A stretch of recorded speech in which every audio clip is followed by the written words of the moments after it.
जाने के बाद पता नहीं कौन सा समय आए, किस परिवार में जाओ, कैसा समय रहे। इसलिए मैं चाहता हूं कि मेरे सामने ही अपने जीवात्मा का कल्याण करा लो। लेकिन ये काल का देश है।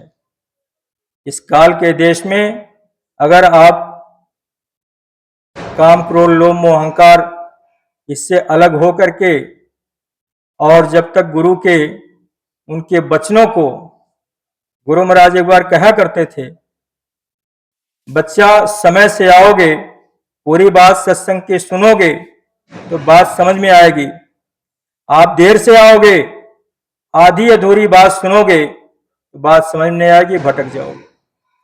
हम लोग आधी अधूरी बात सुनते रहे, पूरे वचन को नहीं सुने, उसको कंठस्थ नहीं किए, उसको अंतर में नहीं उतारे। इसी वजह से आज भी ये स्थिति है। आज यहाँ कार्यक्रम रखा गया, लेकिन लोगों की संख्या यही है। कैसे हमारा आपका कल्याण होगा? हमारे अंदर बस सिर्फ ये है कि चलो पहुंचना है, चल चलते हैं, कोई बात नहीं। अंतर से कोई जिज्ञासा नहीं है, अपने अंतर में वो प्रेम नहीं है, सत्संग के प्रति आपकी जागृति नहीं है कि हमको सत्संग में पहुंचना है। गुरु महाराज के वचनों को जहां जैसे भी मिल जाए, इस कान को, इस शरीर को वैसे सुन लिया जाए, उसका पालन किया जाए। लेकिन हम सिर्फ अभी भी वही हमारी स्थिति है कि हम सिर्फ ये सोचते हैं कोई बात नहीं, चलो बाद में चलेंगे, और लोग गए हैं उनसे सुन लेंगे, क्या उन्होंने कहा, क्या बताया। यही हमारे आपके मन में चलता रहता है। प्रेमी भाई बहनों, जिन लोगों ने इस दौलत को पाया, उन लोगों ने राजपाट को, परिवार को लात मार दिया। जिसको मिल गया है दौलत, उनको उन्होंने सब कुछ छोड़ दिया। और तमाम ऐसे प्रमाण हैं कि तमाम राजे महाराजे इन लोगों ने लात मार दिया, जिसको ये दौलत मिल गई।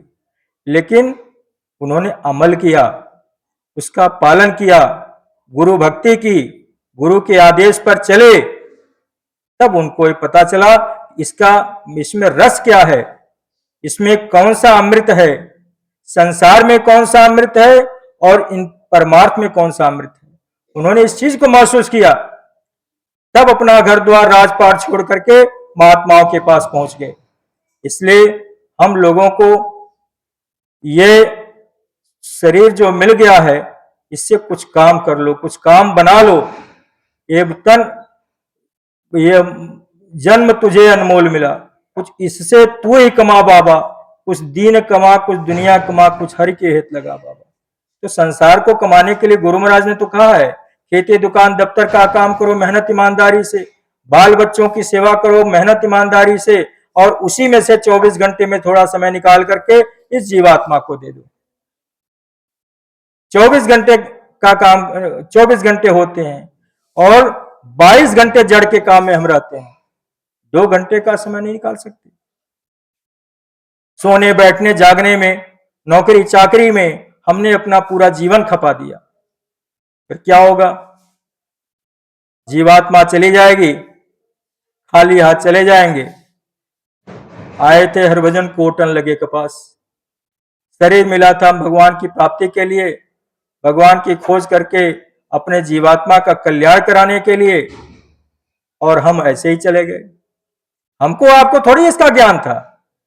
जब गुरु महाराज आए, अरे हम लोग इस स्कूल में तमाम पढ़ा करते थे, उसी से सूरदास की, गोस्वामी दास जी, कबीर दास जी की सबकी कविताएं पढ़ करके हम लोगों ने परीक्षा दिया।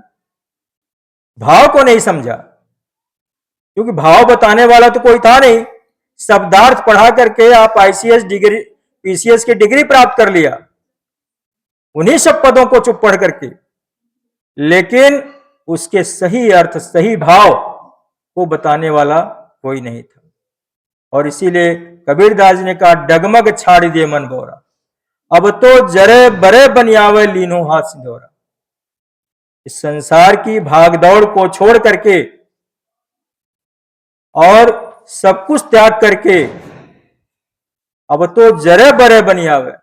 अब जब गुरु नाम की जड़ी आपको मिल गई, राम नाम मणिदीप जी हरिद्वार, गोस्वामी भीतर बाहरो जो चाह सुझिया। वो नाम की जड़ी गुरु महाराज ने दिया है।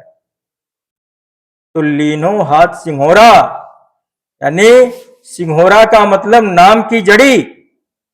वो नाम की जड़ी जब आपको मिल गई है तो इधर उधर की भटकना छोड़ करके अपने जीवात्मा को उस रास्ते पर लगा दो।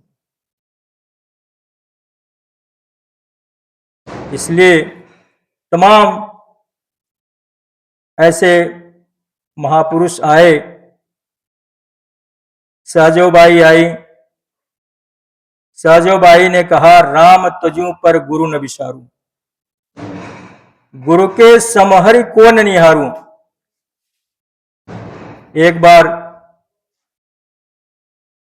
चरणदास जी उनके घर पे आए हुए थे। ऐसा लोग तमाम कविताओं में है, जैसा कि सहजोबाई ने लिखा है कि गुरु एक ही आसन, गुरु का आसन बना रखा था उन्होंने, और भगवान आ गए, कृष्ण भगवान आ गए। तो उन्होंने कहा, भाई सहजो, अरे हमारे लिए कोई जगह है? उन्होंने कहा, देखिए एक ही आसन है, उस पर हमारे गुरु महाराज विराजमान है। अब जब तक गुरु महाराज हैं तब तक आपको प्रतीक्षा करनी पड़ेगी। गुरु महाराज के चलने के बाद ही हम आपको बिठा पाएंगे। तो कहे, भाई अरे मैं तो भगवान हूं। तो कहे, आपका दर्शन भी तो गुरु महाराज के ही वजह से हो रहा है, इसलिए पहला स्थान तो गुरु का है। उन्होंने लिखा, राम तजू पर गुरु न विसारू, गुरु के समहरि को न निहारू। राम हरि ने 5 चोर दियो साथा, गुरु ने लई छुड़ाई अनाथा। यानी संसार के जो तमाम जाल हैं, एक काम क्रोध लोभ मोह अहंकार है, ये तो सब आपके दिए हुए हैं। लेकिन इस अंधकार से गुरु महाराज ने हमें प्रकाश की तरफ ले गए। गुरु महाराज ने इसका भेद बताया, गुरु महाराज ने हमको ये रास्ता बताया। इसलिए पहली पूजा गुरु की है, गुरु के अलावा हमें कोई भी नहीं। तो गुरु से ही हमको उस मार्ग पर चलना है, अपने जीवात्मा का कल्याण होगा। तो प्रेमी भाई बहनों, तमाम इस तरह से ऐसे दृष्टांत हैं कि जो तमाम लोगों ने भक्तियां की। मीराबाई ने भक्ति की, उन्होंने अपनी भक्ति को जगाया।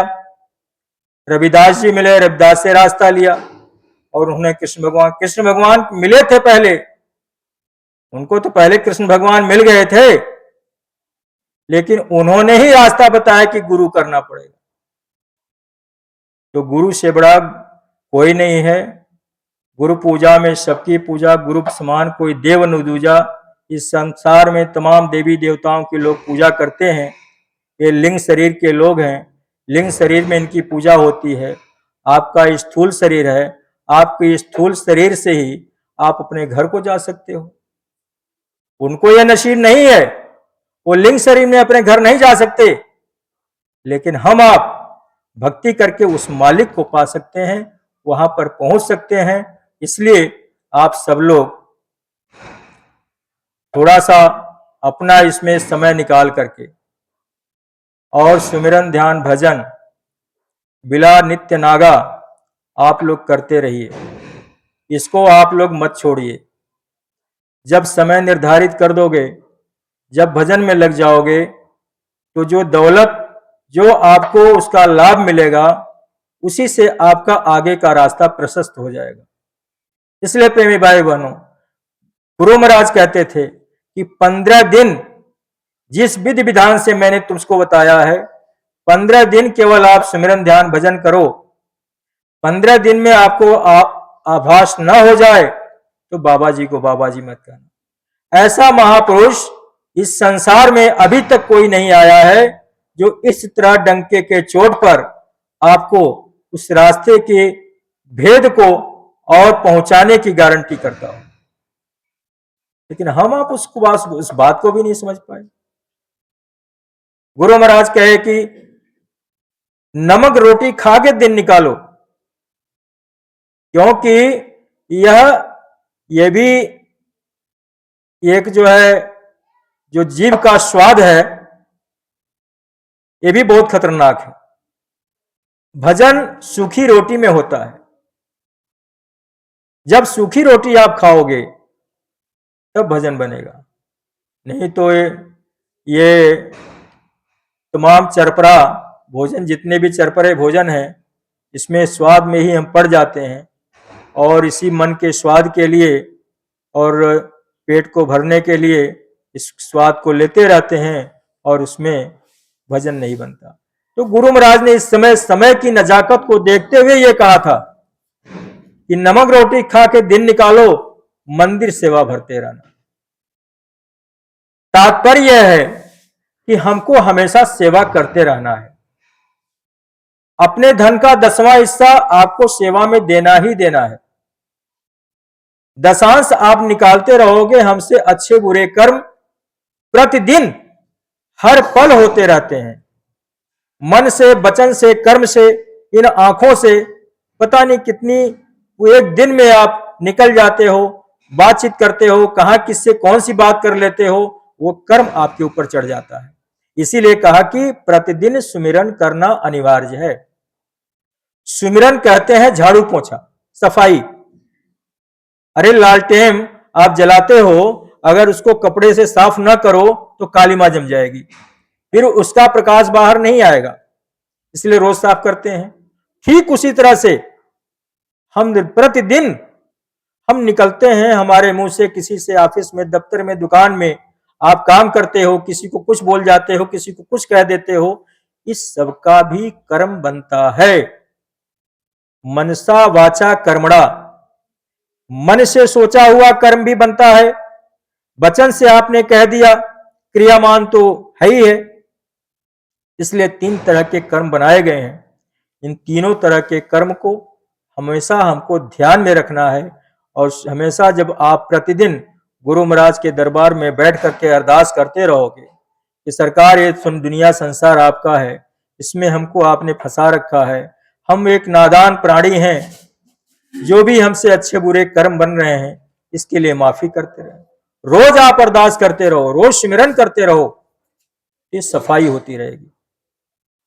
इसकी आप सफाई करते जाओ और यही गंदगी जो अंदर बैठी हुई है, आज हमारी आपकी 16 सूर्य का प्रकाश लेकर के जीवात्मा इस पिंड में बैठी हुई है, लेकिन आंख बंद करते हैं अंधेरा ही अंधेरा होता है, कुछ दिखाई नहीं देता है।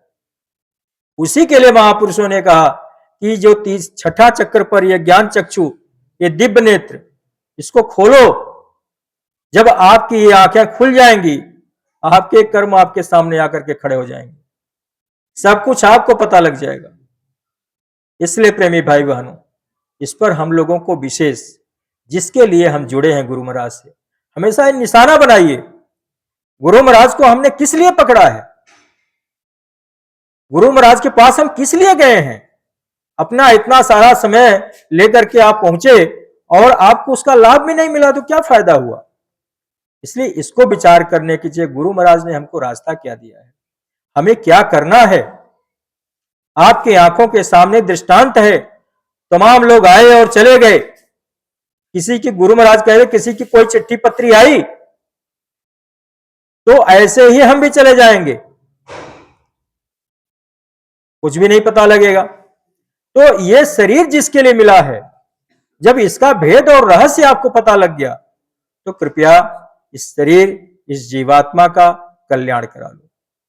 गुरु महाराज ने 60 वर्षों तक किन परिस्थितियों में, कभी भी हमको उसका, उस समय का आभास करना चाहिए, महसूस करना चाहिए कि गुरु महाराज किस दशा में, किन परिस्थितियों में सत्संग और नामदान देते रहे। 5 सालों तक ऑक्सीजन लगा करके सत्संग देते रहे। कितनी तकलीफ होती थी गुरु महाराज को। कई बार गुरु महाराज मंच पर लेट जाते थे,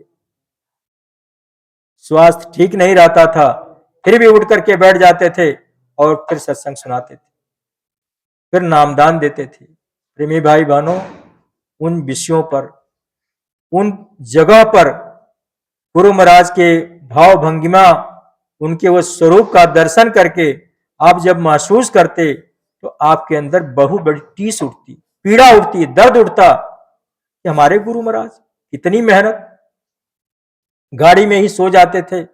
नानक जी के कंधे पर सर रख करके फेफड़े में पानी भरा हुआ था और उसी गाड़ी में कितने महीने सालों गाड़ियों में गुरु महाराज सोए हैं। इतनी तकलीफ किसके लिए? हमारे आपके लिए। इतनी तकलीफ गुरु महाराज हमारे आपके लिए सहे हैं। उसको सुन करके, उसको महसूस करके आप भजन करो कि इतनी अमोलक दौलत गुरु महाराज ने इतनी मेहनत इस तरह से करके हमको दिया है और उसके महत्व को हम ना समझ पाए, उसका महत्व न रखें, तो प्रेमी भाई बहनों, ये तो हमारा आपका बहुत बड़ा दुर्भाग्य है।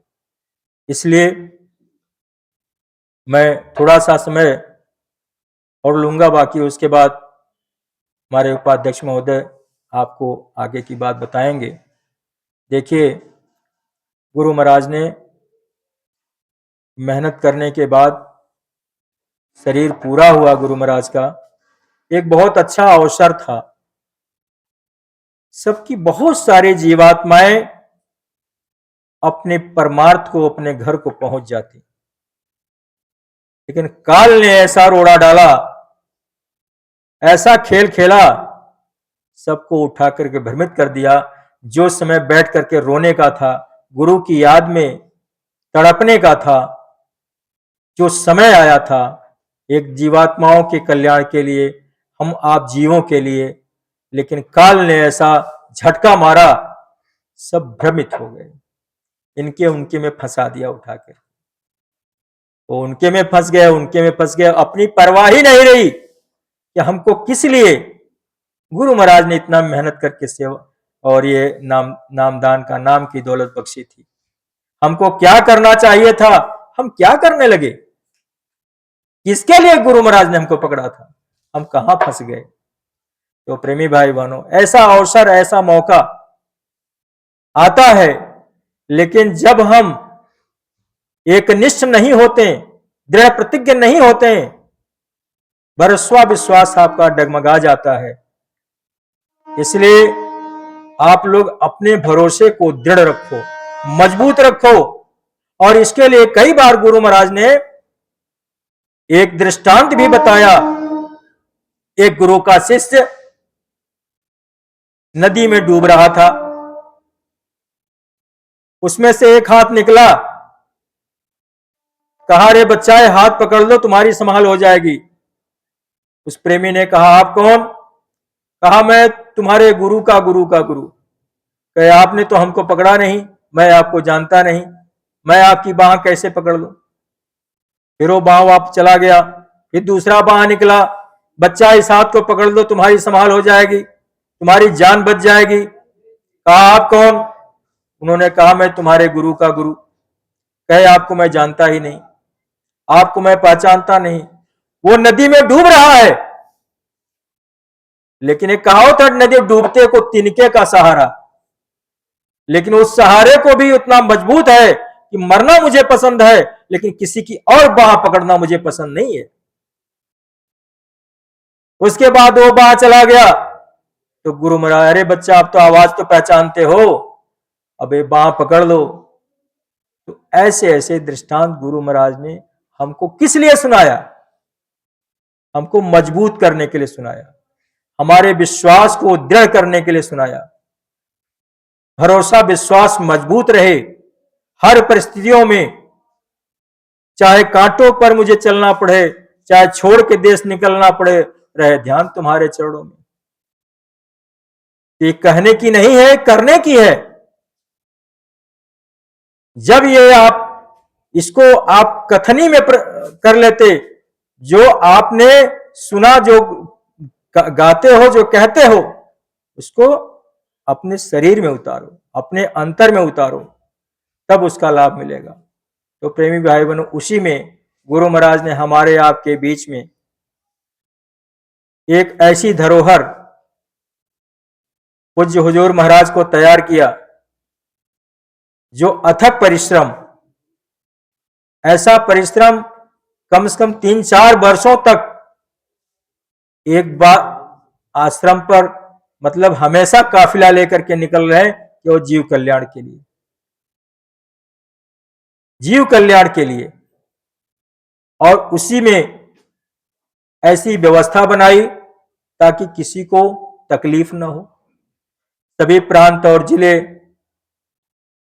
ब्लॉक को जिम्मेदारी देकर के, ताकि किसी पर भार न हो, गांव गोद लेने की प्रक्रिया चालू किया। एक एक गांव गोद ले लेकर के, और किसी को जिला दे दिया गया, किसी को कोई प्रांत दे दिया गया। इस तरह से दूसरे ब्लॉक को दे दिया गया, भाई इसकी जिम्मेदारी, इसका खर्चा पूरा, भरण पोषण सब कुछ आप करोगे। और यही होता है कि बच्चा जब गोद लिया जाता है तो उसकी पढ़ाने का और उसका पालन पोषण की जिम्मेदारी हमारी आपकी होती है। भाई कुछ ही गोद लोगे तो उसको नहलाना धुलाना, क्रीम पाउडर लगाना, उसको पढ़ाई लिखाई, वो सारा कुछ उसकी जिम्मेदारी आपकी होगी। उसको तैयार करना, पढ़ा शिक्षा से लेकर के उसको स्टेब्लिश करना, अपने पैर पर खड़ा करना, ये आपकी जिम्मेदारी होती है। ठीक उसी तरह से हम लोगों को ब्लॉक गांव गोद लेने की जो बात है, उसमें सारा खर्चा जिस जिले को दिया जाता है, वहां के प्रचार प्रसार, लोगों को बुला करके लाना और सत्संग सुनने के लिए उनको प्रेरित करना, उनको समझाना बुझाना, इस तरह से 10-10 दिन 12-12 दिन का प्रोग्राम लेकर के हम लोग जाते हैं और गांव-गांव प्रचार करके उनको निमंत्रित करते हैं। भंडारा चलता है, ये सारी खर्चे, सारी व्यवस्था हम लोग करते चले आ रहे हैं। देखिए गुरु महाराज की ऐसी दया, हो रहा है, सब हो रहा है। आपका परिवार भी चल रहा है, आप सुखी भी हैं, किसी को कोई तकलीफ भी नहीं है। ये गुरु महाराज की दया है, गुरु महाराज की व्यवस्था है। गुरु महाराज की व्यवस्था कभी रुकने वाली नहीं है। एक छोटी सी बात मैं बता करके मैं अपने वचन को विराम देता हूं। जिस समय गुरु महाराज के जाने के बाद आश्रम ट्रस्ट और संस्था के सारे खाते सील किए गए थे। आश्रम का बिजली का बिल 7 लाख का था। पैसे नहीं थे बिजली का बिल भरने के लिए। महाराष्ट्र का एक प्रेमी गुरु महाराज ने उसको स्वप्न दिया, भैया बच्चा तुमने हमारी सेवा नहीं दी।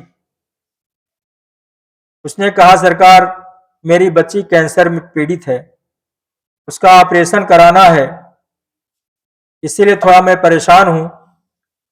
गुरु महाराज ने कहा तुम्हारी बच्ची ठीक हो जाए तो तुम सेवा दे दोगे क्या सरकार, इससे बड़ी बात क्या हो सकती। और दूसरे दिन जब ले गया दिखाने के लिए डॉक्टर के पास, बच्ची बिल्कुल ठीक हो गई। वो आया और वही 7 लाख रुपया लेकर के आश्रम पर पूज्य महाराज जी के हाथों में दिया और सारी घटना का वर्णन किया। तो गुरु महाराज हमारे, ये व्यवस्था रुकने वाली नहीं है। गुरु महाराज किसी को पकड़ करके इस काम को करा देंगे। लेकिन प्रेमी भाई बहनों, हमको ये सोचना है कि हमको अपनी सेवा में, जब गुरु महाराज एक बार कहे कि आपके घर में 3 बच्चे हैं, चौथा मुझे मान लो, 2 बच्चे हैं, तीसरा मुझे मान लो, 1 बच्चा है, दूसरा मुझे मान लो, या तो तुम मेरे बन जाओ। तो जिस तरह से आप अपने परिवार की व्यवस्था बनाते हो, अपने खर्चे की व्यवस्था बनाते हो, ठीक उसी तरह से गुरु महाराज का भी हिस्सा है। तो उसी में से निकाल करके जो हिस्सा सबका बनता है, तो गुरु महाराज की भी सेवा दे दो। तो गुरु महाराज ने इसीलिए सबको बताया कि ताकि आप लगे रहो, सेवा में लगो, आप देते रहो। हमारे आपके कर्म किस किस के कर्जे हैं, किस किस के लेन देन हैं, गुरु महाराज गोरख धंधा रच करके एक दूसरे को कर्म कर्जे के साफ करा देते हैं। जब तक कर्म कर्जे नहीं साफ होंगे तब तक हम जा नहीं सकते। इसलिए प्रेमी भाई बहनों, आप सब लोग पिला नागा सुमिरन ध्यान भजन करते रहो। और आगे का कार्यक्रम जो आ रहा है उसके विषय में हमारे दिल्ली प्रदेश उपाध्यक्ष माननीय तिवारी जी आप लोगों को बताएंगे, सेवा संबंधी भी बात बताएंगे। और चूंकि सेवाएं बहुत आवश्यक हैं और तमाम वहाँ कार्यक्रम चल रहे हैं, उसकी भी बात आप माननीय तिवारी।